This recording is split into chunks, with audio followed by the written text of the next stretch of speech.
作为原文中本该被一杯毒酒刺死的恶毒女配。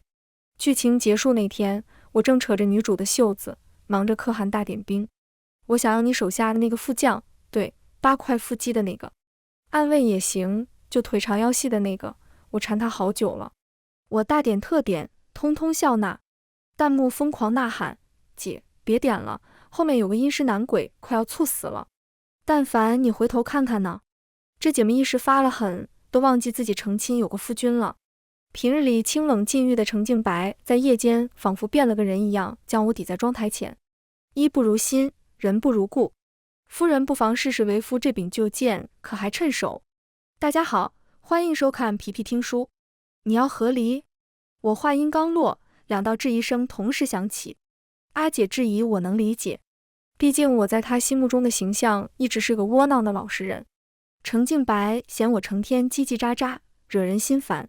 我二话不说就卷铺盖搬去别院居住，绝不在她面前晃悠。程母送进府的贵妾，我也捏着鼻子喝了茶应下了。阿姐说估计程静白小妾怀孕，我二话不说就去伺候月子了。我拍桌而起，这种屈辱的事我怎么可能会接受？阿姐斜眼睨我，那如果钱给的够多呢？我扭捏了一下，如果钱给到位，让我去伺候月子也不是不行。我要和离对阿姐来说，不亚于在21世纪看见特朗普穿着 JK 跳宅舞。可对程静白来说，我提和离不应该是情理之中的事吗？我坦然点了点头，程静白面色阴沉了几分。我不同意，我是一个倒霉的穿书者。高考结束，还没来得及享受生活，就被醉酒司机当成减速带撵了过去。莫名其妙穿成一本古早言情中的恶毒炮灰女配柳之意。原主因为爱慕男主各种作天作地，天天跟在男主后面晃悠，堪称顶级舔狗，让身为正牌夫君的程静白快绿成千年大王八了。我穿过来的时候，原主正在给女主下药，我脑一抽，直接低头一个顶级过肺，两眼一闭就是躺。我努力避开各种作死剧情，为了躲开推女主下水的剧情，差点把自己泡囊。诸如此类，不胜枚举。终于，女主看不下去了。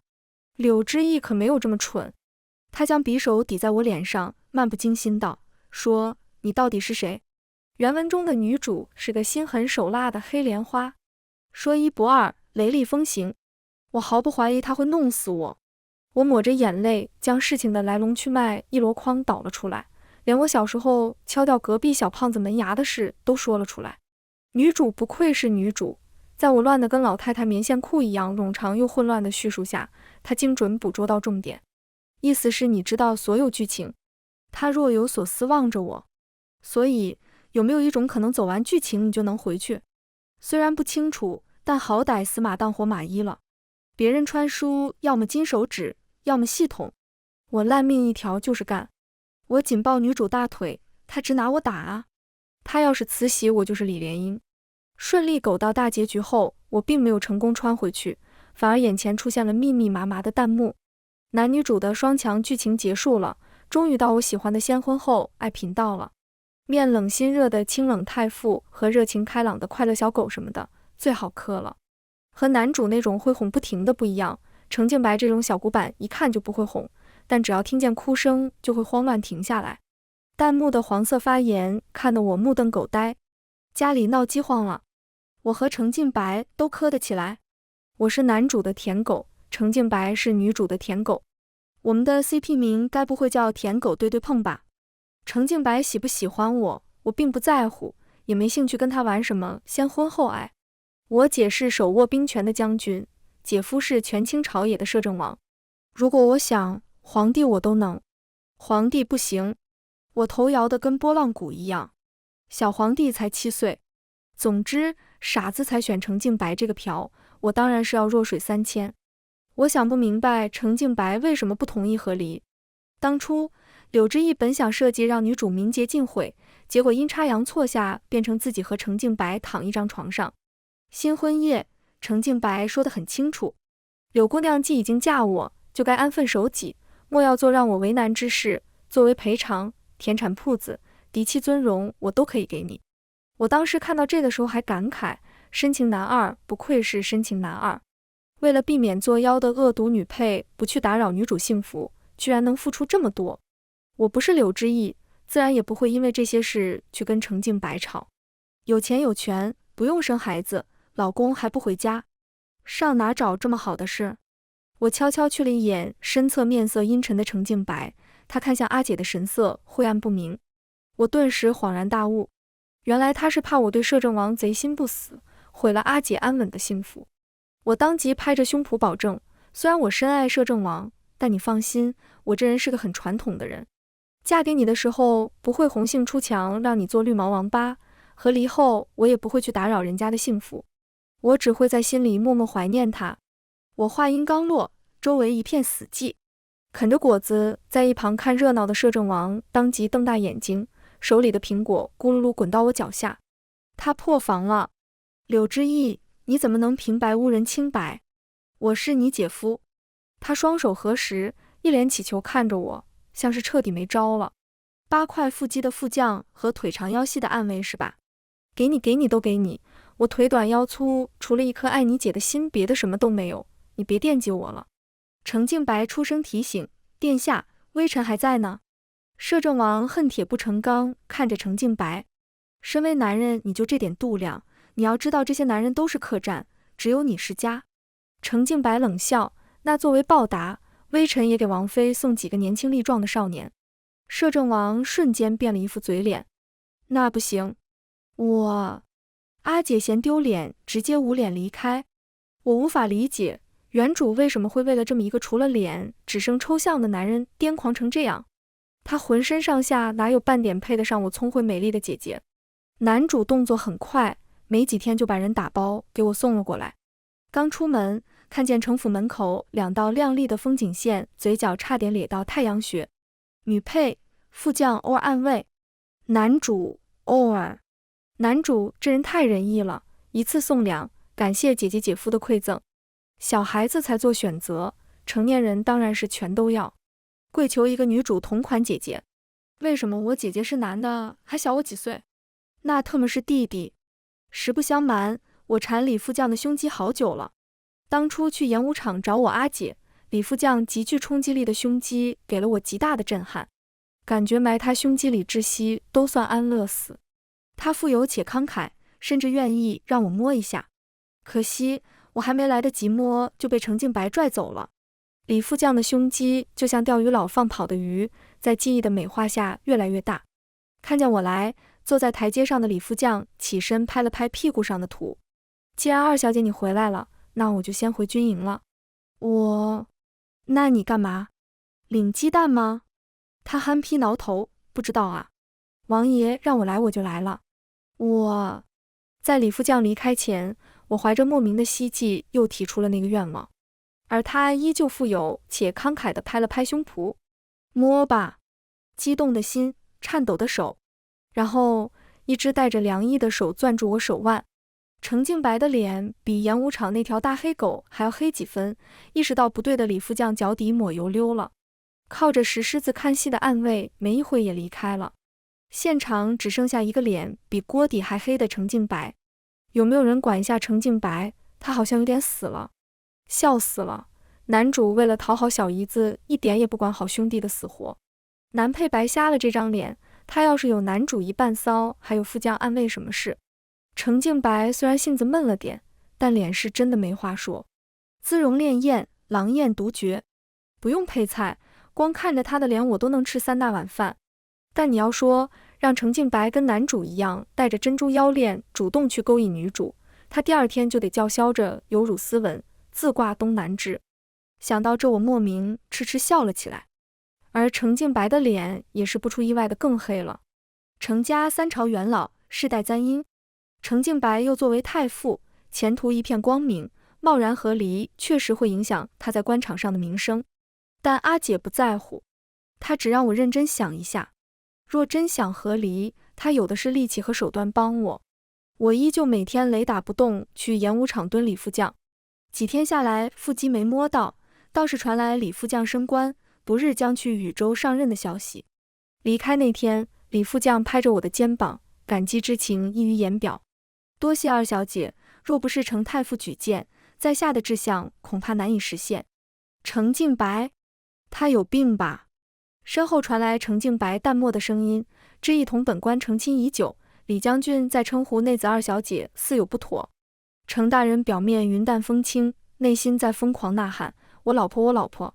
为了转移老婆视线，硬生生给情敌升官的醋坛子一枚。我望着马蹄扬起的灰尘，怅然若失，终究还是没有摸到心心念念的腹肌。别看了，人都走远了。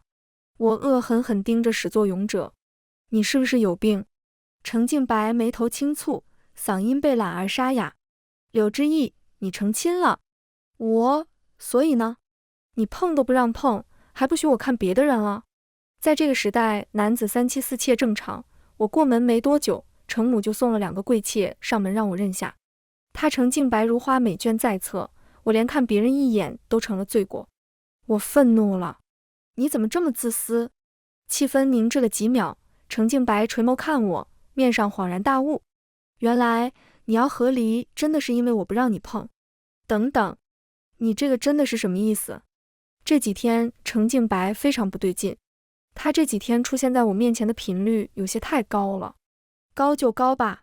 他还欲盖弥彰，说句巧语。阿杰挑了挑眉，随手拿过一只宝石簪子往我头上插。若我没记错，这已经是今天第3次遇到了。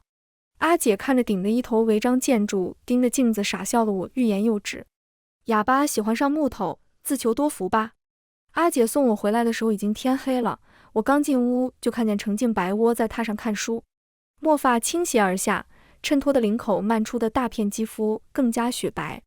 看见我来，他搁下书本，抬头瞧我。来了。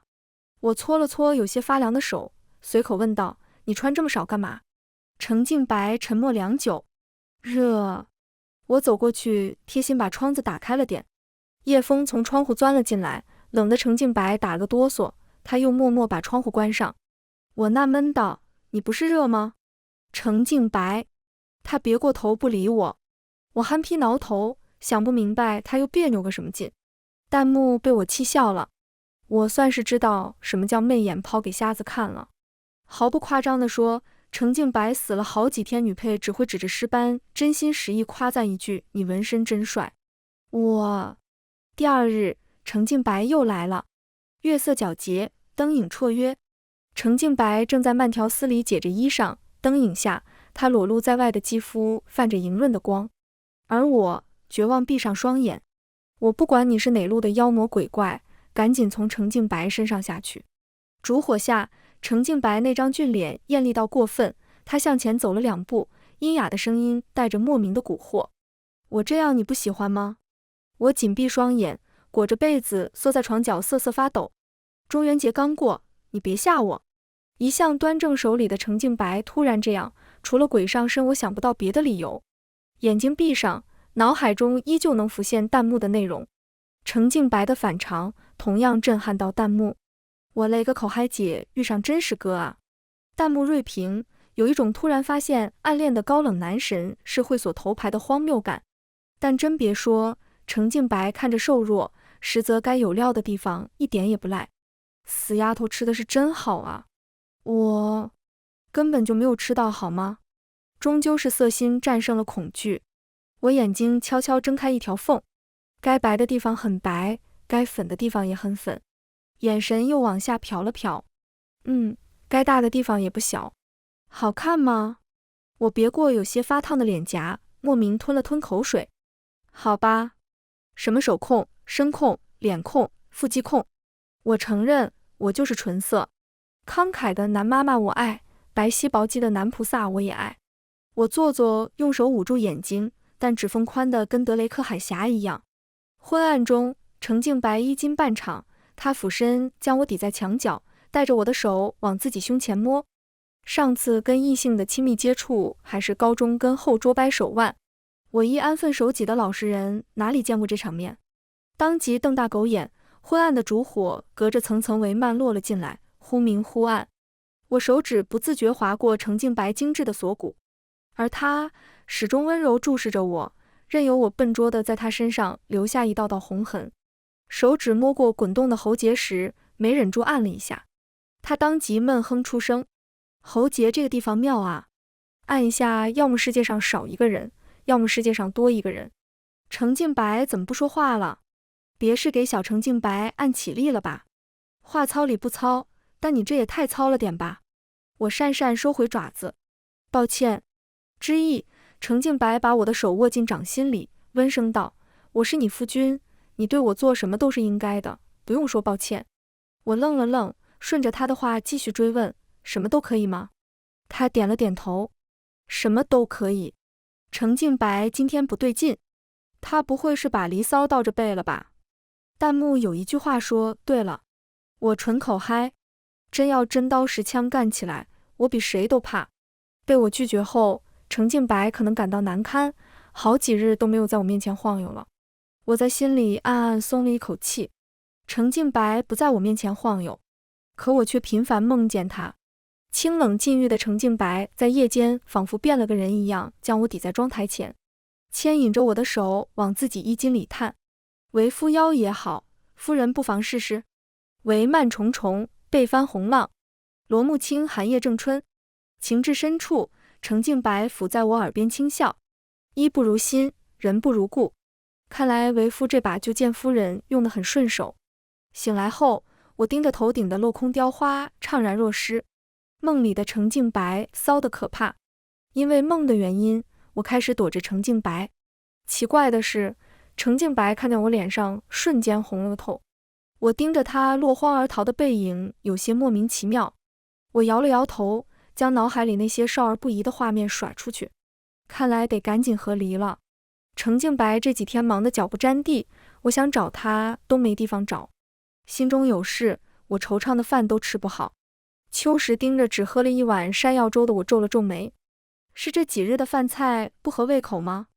我捏了捏肚子上的肉，更惆怅了。果然人还是得瘦，像我这样的连难过都只会被怀疑是不是没吃饱。闻言，春华捂唇笑了笑：“又乱伤感什么？我用刚到的料子给你新裁了2身衣服，正好这2日日头好，一会你换上咱们去园子里，我为你再画张像。”春花和秋实就是当初程母送来的小妾，春华是程母专门从外地买回来的扬州瘦马，琴棋书画、诗酒花茶样样精通。秋实是农户女儿，因为样貌姣好，又做得一手好菜，被程母看上。诗和远方、排骨和汤，程母都给程静白安排得妥妥当当，看得我牙都差点咬碎。狗东西命是真好。在原文中，柳之意迫于程母的压力，收下了春花和秋实，但他稍有不顺便，对2人非打即骂。后来更是趁着程静白不在，将2人丢进乞丐窝，被凌辱致死。春花自年幼时便被当玩物培养，如果可以，她也不想辗转于权贵，卖笑讨好。秋实是家里遭逢荒年，5两银子够他家里安稳度过荒年。如果可以，谁都想堂堂正正，不用仰人鼻息过活。都是这个世道下的可怜人罢了。我看着对着我忙活的2人，鼻头一酸，当即拍着胸脯保证：“放心，哪怕和离我也要带你们走。”秋实憨厚一笑：“你去哪我去哪。”春花面露担忧：“像我这样的人，离开城府真的能活得下去吗？”“为什么不能？你琴棋书画、针线女工样样在行，我阿姐正在筹备女学，到时候你完全可以去参加考核，去女学教书。”春花绞着帕子，有些哽咽：“可我这样的出身……”我打断她的话：“出身怎么了？我从卫子夫讲到梁红玉，运用的典故比我高考作文还多。”终于逗得春华破涕为笑：“那我也跟你走。”和谐的氛围因为程静白的到来消失得一干二净。他目光淡淡扫了一圈，最后停留在我脸上，沈笑道：“我竟不知我这2个妾是给你纳的。”“当然是给我纳的。春华秋实进门这么久了，你能分得清他们吗？”程静白有些头疼，揉了揉眉心：“你一路追我到书房，就为了说这些吗？柳之意，你和离连我的妾室都能带走，为什么不能把我也一起带走？”“当然是因为做人得讲义气。春华秋实对我很好，我不能抛下他们。”“之意。”程静白抬头望我，唇边隐约带了几分苦涩：“我以前是不是对你很不好？”程静白对我好不好？我刚穿来的时候，原主已经做了很多恶，所以我能理解程静白的防备与厌恶。抛开这些来说，他并未苛待半点我平时的衣食住行。平时族中长辈那些关于子嗣的压力，他也一声不响全部扛了下来。程静白是一个很好的人，可是他是深情男二。原文中，他终生未娶，守护了女主一辈子，甲之蜜糖，乙之砒霜。他的深情对另一个人来说，何尝不是一种残忍？我无法接受和一个心里有其他人的人在一起。谁说程静白喜欢我？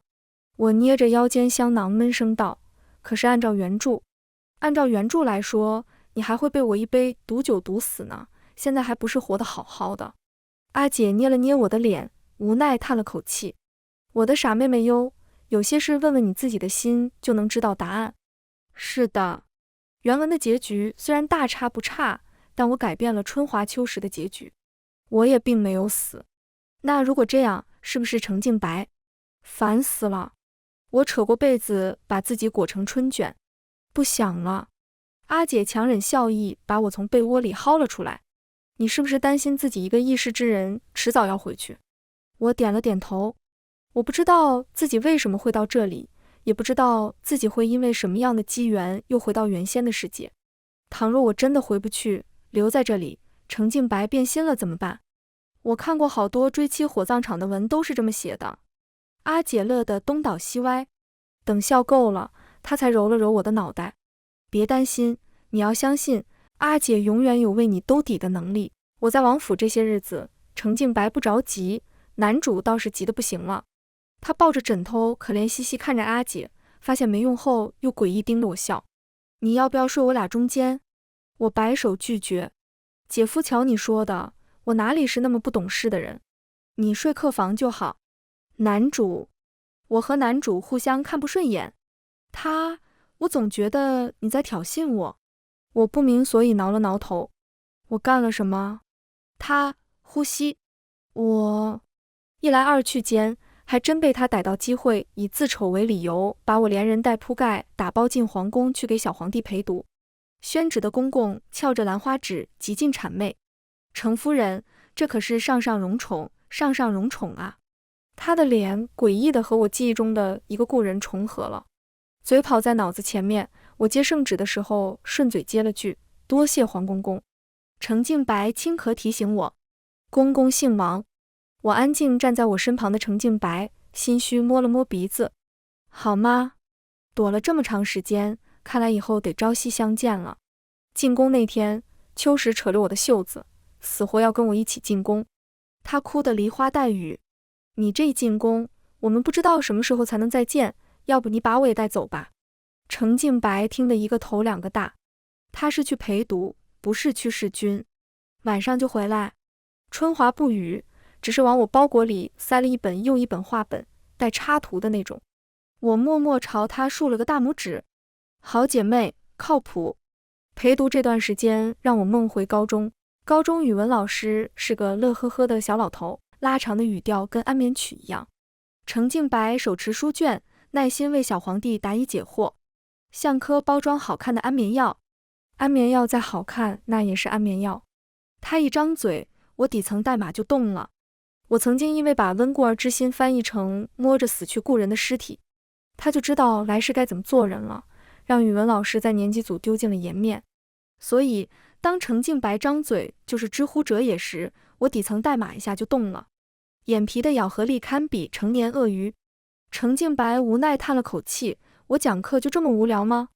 他侧身将小鸡啄米的我挡得严严实实，又伸出一只若无其事对着好奇张望的小皇帝笑道，陛下可还有什么不懂的地方？最纯困的那年，2个人的课堂某人都敢睡。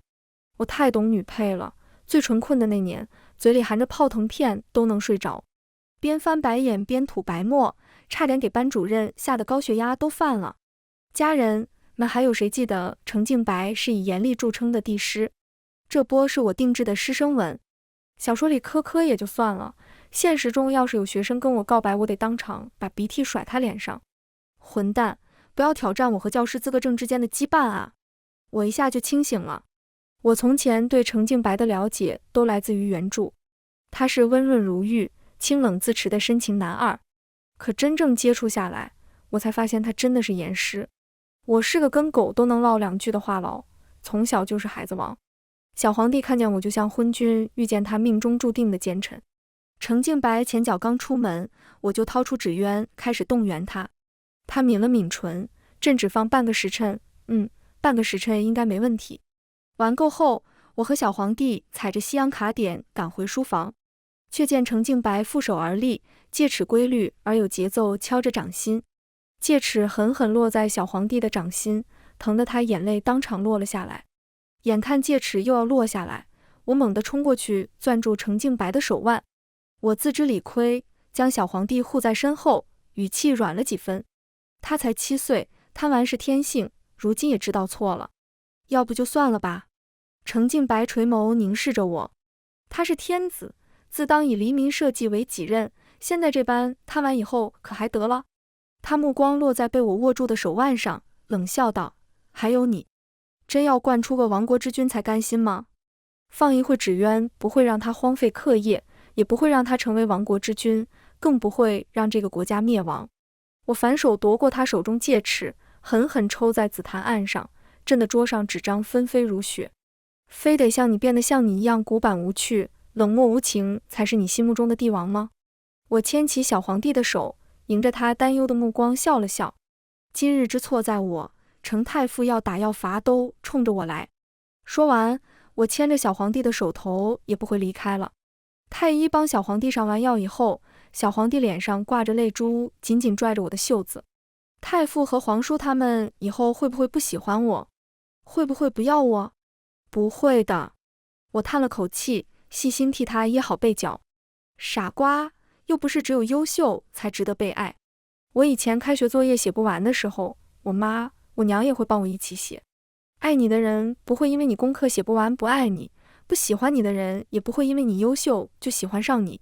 他眼神懵懂，我换了个简单易懂的例子。你看，像我读书不好，脾气也不好，你的程太傅还不是爱我爱得死去活来的？反正程敬白又不在，自然我说啥就是啥。小皇帝震惊于我的厚脸皮，良久他才小心翼翼问我：那我以后还能跟你一起放纸鸢吗？当然可以。我想了想，不过不能耽误功课，毕竟你们家是真的有皇位需要继承。弹幕刷刷从我眼前闪过，这个画面怪温馨的，女配这种在爱里长大的小太阳，谁见了都会喜欢的吧？不是只有优秀才值得被爱。偷听的男主听到这句话，到心都要碎了。他自幼刻苦努力，为的就是想要得到母亲的认可，可惜母亲一直把他当光耀门楣的工具。程敬白在，那我刚瞎说的，他不是全听到了？我尴尬回头，程敬白倚门而立，手中握着一个白玉瓷瓶，他面上淡漠，双眸也是冷冷清清，看不出情绪。程敬白生父早逝，他自幼便肩负着振兴家族的重任，母亲对他极为严苛，动辄便是打骂，更是以不能心软为由，逼他亲手杀了自己养大的小狗。梳理完弹幕的信息，我有些头疼。不幸的人用一生治愈童年，想起我骂程敬白那句冷漠无情，莫名有些愧疚。可我全身上下嘴最硬，跃跃欲试了好几次，都没有办法张嘴。酒壮怂人胆，我心一横，从酒窖搬了一坛酒，准备喝完再去跟程敬白道歉。结果没把握住量，安享婴儿般的睡眠。醒来头昏脑胀，可能是喝了酒的缘故，就连做梦都十分狂野。我梦见自己去找程敬白，结果碰见他在抚弄舒姐，衣襟半场，汗水顺着分张的血管滚落。程敬白表情脆弱而迷离，帮我！耳边似乎还回响着他渐沉的喘息声。我起身摸了摸有些发烫的脸颊，我也是疯了，都能梦见程敬白做手工活了。刚准备下床，看见在床边支着脑袋小气的程敬白，差点没给我吓成尖叫鸡。你怎么会在这？从睡梦中醒来的程敬白眸中带着温柔的笑意，他捏了捏我的脸。醒了。想起他的手干过什么，我十分嫌弃，掏出帕子擦了擦。你来干什么？程敬白没有回答我的话，反而将我丢在一旁的帕子捡起来，重新放回我手里。我被气笑了。你是不是有病？大早上你不睡觉，跟我在这玩什么刘备摔子？弹幕笑疯了。神他妈刘备摔子，谁懂男主在最脆弱的时候女主踹门进来的救赎感？还没下床就翻脸不认人了，也不知道是谁昨夜哭着喊着不让程静白离开。程大人的衣领为什么会这么高？好难猜啊！我环顾一圈，看着周围典雅陌生的装修，终于意识到不对劲。这不是我房间。程静白耐心将我头顶翘起的呆毛捋顺。醒了就来用早膳吧。我一个机灵，瞬间清醒了。程静白，他刚叫我安安。程静白牵着我的手坐到餐桌前，我看着满桌佳肴，整个人还有点恍惚。所以我昨夜喝得醉醺醺的，跑去跟程静白深夜谈心了。可我什么也不记得。程静白慢条斯理用着早膳，极其优雅，可我却无心观赏。我样样道：我昨晚干了什么？闻言，程静白眼里浮现出笑意。什么都没干，就是我刚松的一口气又被吊了起来，哭着闹着要扒我衣服。弹幕在线揭短。可不呢，老婆一句难扒，某人直接全脱了。男人的眼泪，女人的兴奋剂。程大人的绝美落泪，差点把媚宝银行卡密码骗走。根据弹幕，我终于补全了断片的内容。程静白趁我喝醉诉说原生家庭的痛，而我只想摸他腹肌。凡我所求，凡我所留，皆不能如愿。程静白望向我的眸子里带着化不开的哀愁。我甚至喜欢上了一个不知来历、不知姓名的人。我脑袋一片混沌，不知道他为什么难过，但心里闷闷的。于是我告诉他，我叫陆易安。复盘完毕，我面无表情咬了口包子。撕嘴，什么都往外说。程静白越来越不对劲了。从前他对我也不赖，但似乎总有顾虑，整个人矛盾而又纠结。而现在，整个人貌似舒展过头了。我仰头看向程静白书房角落那个巨大的梨花木书柜，我那些见不得人的画本整整齐齐摆在上面。书柜下面是一张柔软舒适的小榻，除此之外，我吃惯的零嘴糕点一应俱全，与整个书房的装修和布局格格不入。半个时辰前，春华便火急火燎跑来告诉我，程静白派人把我那些画本都搬走了。他一个太傅还干上扫黄的活了。我撸起袖子，气冲冲去找他算账。从窗外泻进的天光将书房分成泾渭分明的两半。程静白的身影隐匿在阴影里，不知道在忙活些什么。看见我来，他起身朝我走了过来，光落在他身上，整个人都增添了几分暖意。你一直在躲我，只能用这种方法让你来找我了。程静白爱书，整个书房都是他到处搜集来的名家孤本。想起我那些18禁的画本，我老脸臊得通红，连语气都带了几分结巴。那你也不用这样，书房是你会客议事的地方，若是被别人看见了，你还怎么见人？赶紧给我搬回去。程静白拒绝了，他一直笑盈盈看着我。可我想一直看着你。程静白忽然向前扣住我腰肢，巨大的身影将我笼在一方天地。他指腹抹过我唇角，声音哑了几分。我幼时便被教导喜怒不形于色，喜欢和厌恶都无法宣之于口。可你不一样，无论喜欢还是厌恶，都真实且炙热。那夜你醉醺醺跑来找我，骂我是个混蛋，不喜欢你还拖着不和离。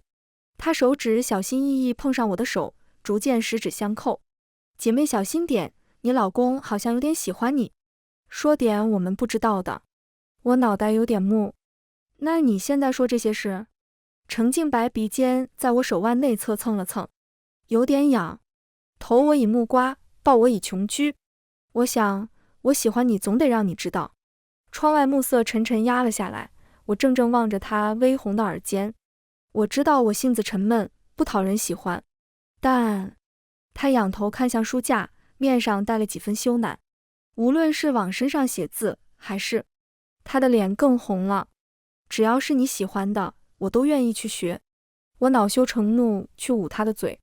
你的好学不要用在这种地方啊。窗外月色正好，他犬齿轻轻磨着我甲骨。我像一叶飘荡在无边汪洋中的小舟，随着程敬白起伏波动。呜呜呜！